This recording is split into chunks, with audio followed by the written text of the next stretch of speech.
Oui, vous avez bien lu. Aujourd'hui sur la chaîne, nous allons parler de fesses. Mais pas n'importe comment, puisque nous allons parler du postérieur à travers les âges.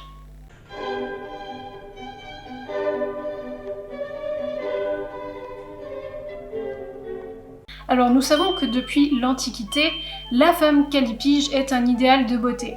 Donc pour rappel, la Vénus callipyge est un type de statue grecque qui représente la déesse Aphrodite, qui relève délicatement sa tunique pour mirer ses fesses dans l'eau, qui sont nécessairement magnifiques. Alors aujourd'hui, on a une toute autre image de la femme callipyge, puisque la représentante numéro 1 de la tendance est évidemment Kim Kardashian, qui a lancé une mode interplanétaire qui fait surtout fureur en Amérique. Il s'agit de la chirurgie esthétique fessière. Alors évidemment, on aime ou on n'aime pas, je ne suis pas là pour critiquer cette tendance. D'ailleurs, vous pouvez me dire en commentaire si vous êtes fan ou pas de Kim Kardashian. Mais on va plutôt essayer d'analyser comment on a pu en arriver à recourir à la chirurgie esthétique pour atteindre cet idéal de beauté. Puisqu'en effet, il faut se dire que des femmes comme Kim Kardashian et Nicki Minaj, en fait, ne font qu'utiliser les moyens de leur époque et les moyens aussi de leur porte-monnaie pour pouvoir atteindre un objectif. Donc c'est parti, notre histoire va commencer au XVIe siècle. Alors pour ceux qui ont déjà vu ma vidéo sur le corset, ça va sûrement vous rappeler des souvenirs. Pour ceux qui n'ont toujours pas vu, je vous invite à la regarder juste ici. Alors si vous vous rappelez bien, au XVIe siècle, nous avons la mode du vertugadin qui nous vient d'Espagne. Alors qu'est-ce que c'est? Il s'agit d'un bourrelet que l'on place autour des hanches et qui permet d'élargir l'ampleur de la robe pour donner un meilleur tombé et surtout pour montrer que quand on est riche, on peut s'acheter du tissu. Donc vous verrez dans cette vidéo que les tendances ont souvent varié entre des hanches bien larges et bien faites, bien arrondies, et la même chose, mais pour les fesses. Donc là, au XVIe siècle, le vertugadin, il s'occupe plutôt d'élargir. Donc là, le vertugadin, lui, se focalise sur des hanches très larges.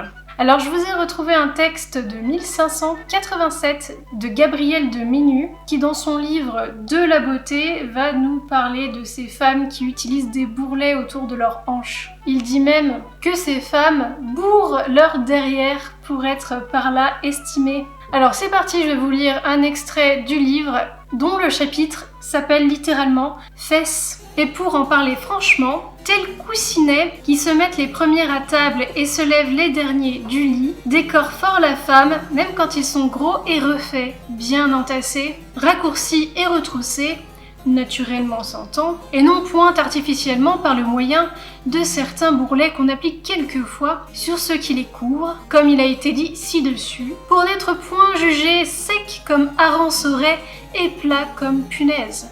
Alors ne vous y méprenez pas pour avoir lu une bonne partie de ce chapitre, évidemment il s'agit là d'un auteur qui critique cette mode, puisqu'il dit que Dieu a fait la femme selon plusieurs moules. Il prend l'analogie d'ailleurs du potier qui fait ses pots de différentes manières. Il dit qu'il préfère une femme qui sait garder ses attraits naturels, donc qui sait s'accommoder de sa maigreur, plutôt que la femme qui se bourre le derrière.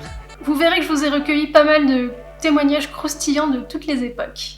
Alors maintenant je vais vous lire un témoignage d'Henri Étienne à la fin du XVIe siècle. Et vous verrez qu'à l'époque, le vocabulaire est assez cru par rapport à toutes ces prothèses de postérieur. Quand une dame demandait son bourrelet pour sortir, elle disait « Apportez-moi mon cul !» Et que quelquefois on criait « On ne trouve point le cul de madame ! Le cul de madame est perdu !» Qu'aucune plus honnête n'appelle « os cul », sacré XVIe siècle.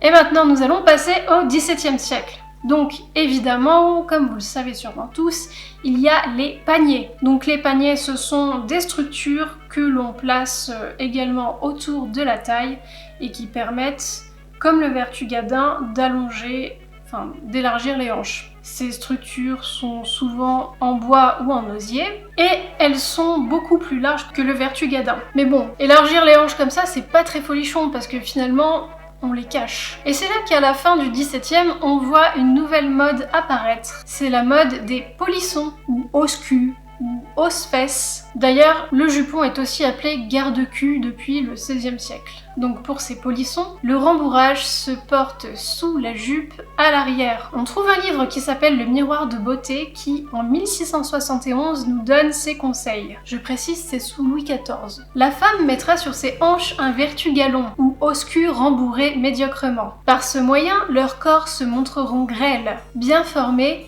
et beaux, ce que savent bien faire les Flamands. Donc on voit ici que le but de tous ces coussinets postiches est en fait d'affiner la taille. Et oui, tout est toujours en lien avec le corset et cette silhouette idéale de la femme qu'on se traîne depuis des siècles, voire des millénaires. Maintenant, on va voir un peu ce qui se passe du côté du XVIIIe siècle. Et là, vous verrez qu'on va en voir des faux culs. On va tout d'abord commencer par une citation du XIXe siècle de Théophile Gautier qui va revenir sur le XVIIIe siècle et notamment sa fin.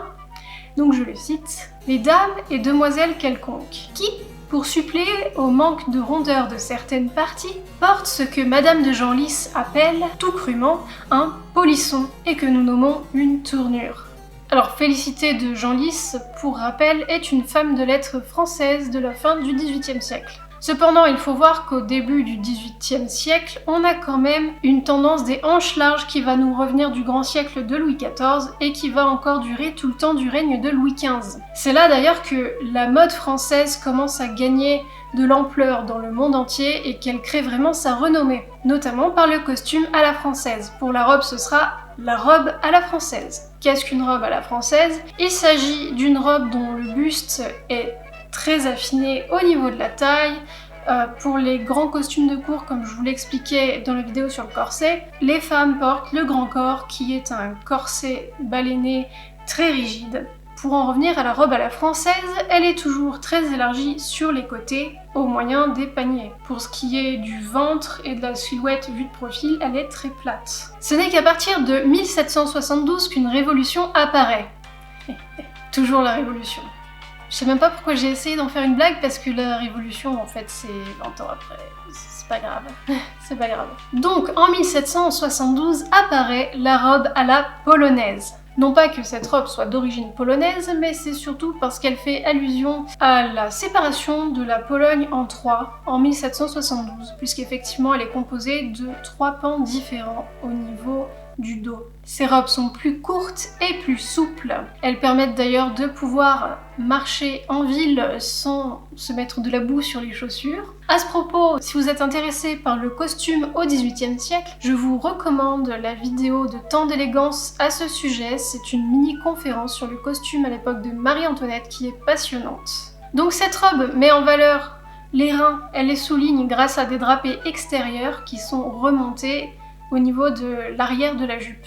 Donc comme je le disais, en fait l'arrière de la jupe est remonté à l'aide d'un cordon en 3 parties drapées et séparées, d'où son nom de robe à la polonaise. Alors cette tendance va être adoptée par Marie-Antoinette dès qu'elle aura eu son premier enfant, car c'est à peu près l'époque où elle recherche un petit peu plus de naturel dans la mode. On verra notamment la chemise à la reine qui sera elle aussi agrémentée d'un faux cul. Alors cette robe à la polonaise n'est plus ajustée à la taille. C'est la grande différence qui la sépare de sa cousine, la robe à l'anglaise, qui fait fureur dans l'aristocratie anglaise à cette époque. La robe à l'anglaise, c'est le même principe, sauf qu'elle va être cousue à l'arrière au niveau des plis. Alors, la silhouette caractéristique de ces deux robes est permise grâce au cul de Paris. Cette chère Madame de Genlis va encore nous éclairer sur ce qu'est un cul de Paris. Cette mode, qui n'avait rapport qu'à l'habillement des femmes, consistait à se mettre par derrière, au bas de la taille et sur la croupe, un paquet plus ou moins gros, plus ou moins parfait de ressemblance, auquel on donnait sans détour le nom de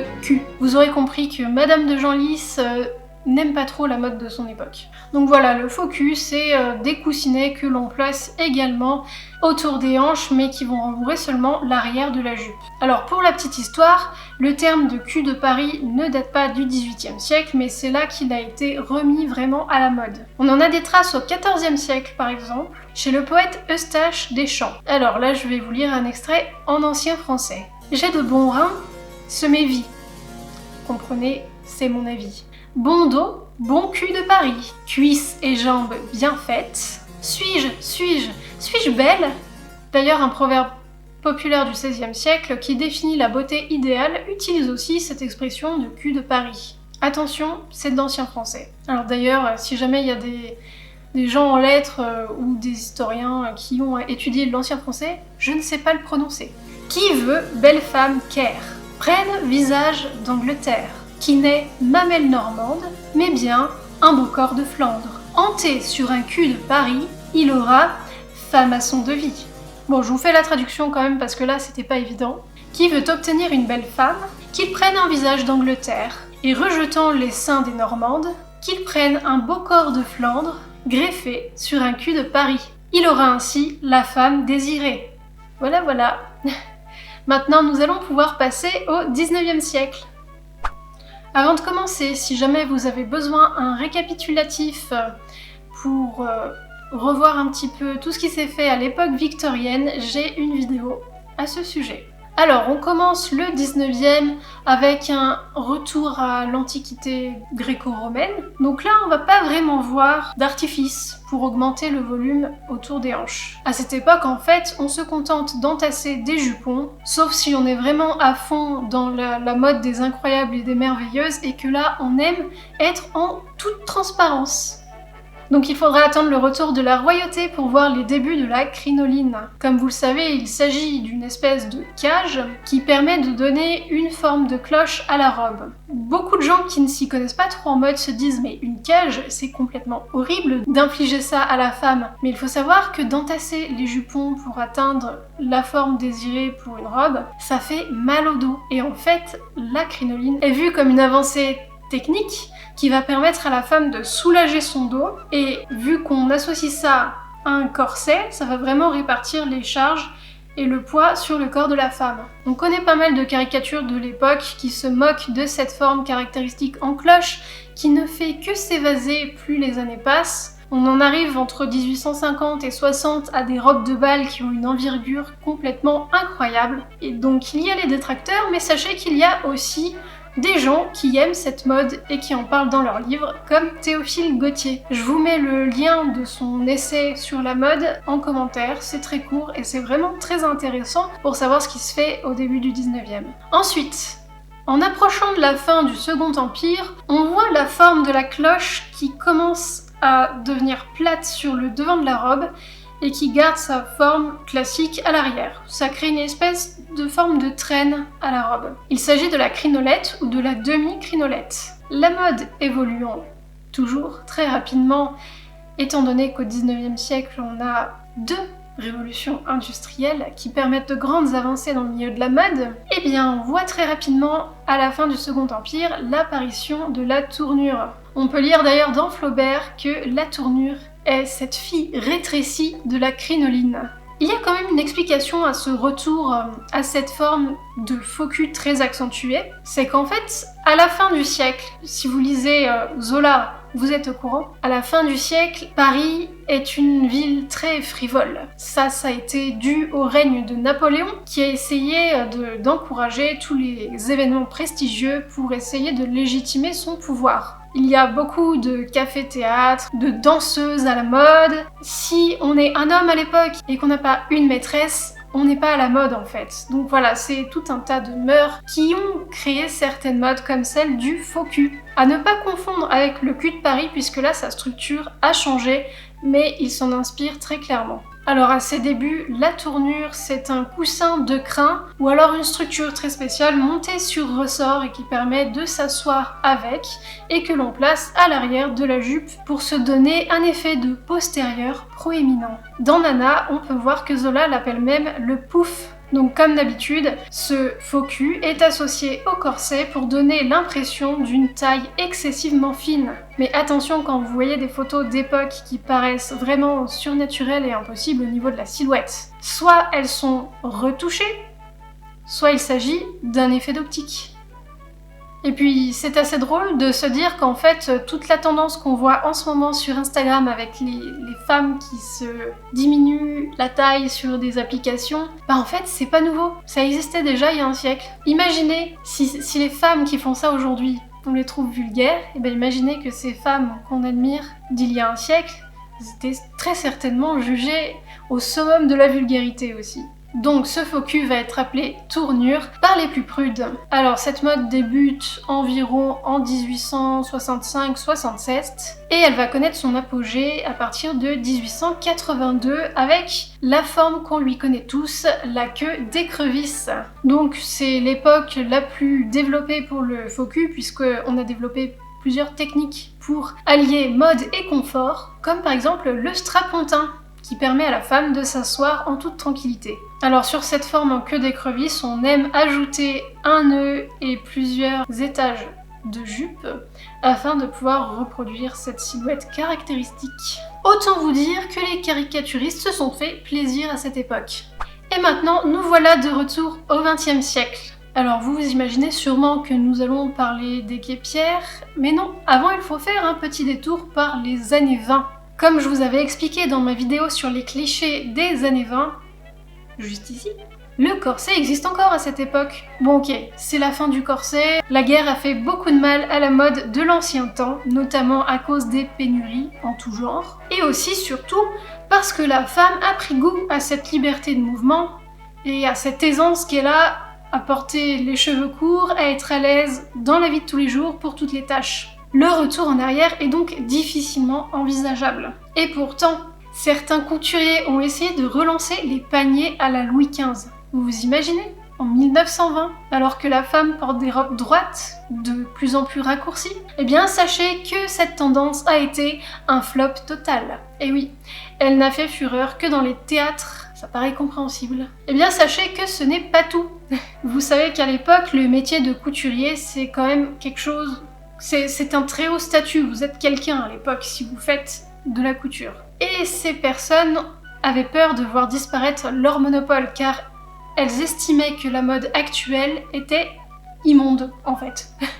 Donc c'est pour ça qu'elles ont essayé de ramener les tendances du siècle dernier et en plus des paniers, ils ont essayé de ramener des coussins à l'arrière de la taille que l'on appelle les ronflonflons. Et ce qui est très drôle, c'est que les ronflonflons sont une version un petit peu évoluée du cul de Paris, puisqu'ils servent aussi à donner une forme d'amphore à la femme, c'est-à-dire qu'ils rembourrent les hanches et les fesses. Donc là, on se rapproche de quelque chose de très moderne, comme les shorties qu'on peut voir passer en ce moment. Ensuite, dans les années 30, c'est la toute-puissance de la gaine. On voue un culte de plus en plus fort depuis les années 20 à la silhouette athlétique et jeune. Donc cette gaine est là pour maîtriser la silhouette, elle la sculpte, elle donne un ventre plat, des fesses fermes, une silhouette longiligne, et cette tendance va être plus ou moins continuée jusqu'à sa fin, dans les années 70. Alors évidemment, on a eu un bref passage un peu différent avec la guêpière dans les années 50. La guêpière a finalement le même but, elle sculpte le corps, elle donne une apparence très mince, mais plus féminine en ce sens où les appâts féminins, comme on disait au 19e siècle, sont beaucoup plus mis en avant. Donc les hanches ici aussi étaient mises en avant. Dans les années 70, c'est le grand mouvement de libération du corps de la femme. Donc évidemment, on arrête tout ce qui est lingerie gainante et sculptante. Il faudra attendre Kim et sa famille Kardashian pour remettre à la mode la gaine dans les années 2010. Alors évidemment, dans les années 90-2000, on a déjà le milieu de la musique qui permet de remettre tout ça à la mode, grâce à Madonna et Jean-Paul Gaultier. Je vous laisse voir ma vidéo sur le corset. Mais pour ce qui s'agit des culottes gainantes, des shorties gainants, des shorties avec rembourrage intégré, comme j'ai vu récemment sur la chaîne de Sana, oui, ça existe. Eh bien, on voit que la silhouette mise en avant par Kim Kardashian et compagnie est très à la mode et fait des ravages actuellement. Alors en France, c'est peut-être quelque chose qu'on va beaucoup moins ressentir, puisque pour l'instant, c'est surtout aux États-Unis et en Amérique du Sud que c'est très flagrant. Apparemment, toutes les jeunes adoptent déjà le maquillage à la Kardashian, mais aussi la silhouette. De toute façon, il n'y a qu'à consulter les comptes de certaines influenceuses dans le monde entier pour comprendre qu'on veut une grosse poitrine, une taille de personne qui n'a pas mangé pendant à peu près 3 mois, et des hanches et des fesses qui ne correspondent pas au reste de leur corps. Donc voilà, on aime ou on n'aime pas, mais en tout cas on aura vu à travers cette vidéo, donc vous voyez on aura vu à travers cette vidéo que c'est un peu facile de critiquer les temps modernes en disant oh là là, les influenceuses, l'image qu'elles essaient de faire passer de la femme, c'est pas possible. Bien non, les femmes en tout temps On vouait un culte à ce postérieur proéminent qui servait à affiner la taille. Alors je vais conclure cette vidéo comme je l'avais fait pour celle sur le corset. Évidemment, on se posera toujours la question de savoir qui a lancé cette mode. Est-ce que c'est l'homme qui a imposé ça à la femme? Est-ce que c'est la femme qui est esclave de ses coquetteries? Ou est-ce que c'est une tendance biologique qui veut que le corps de la femme doit être le plus attrayant possible pour inciter à la reproduction?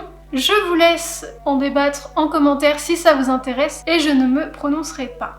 Et voilà, j'espère que cette vidéo vous aura donné un petit peu le sourire en cette période de confinement. Vous voyez que j'ai attendu la fin de la vidéo pour en parler car les gens qui commencent leur vidéo par je me sens tellement pas bien, je suis stressée parce qu'on peut pas sortir. Bah en fait, ça aide pas les gens qui regardent les vidéos de faire ça. Alors j'espère que vous êtes en forme, que vous tenez le coup. Si vous avez toujours besoin d'idées pour vous distraire, n'hésitez pas à consulter ma vidéo sur les idées de distraction et d'activité pendant ce confinement. En attendant, je vous laisse...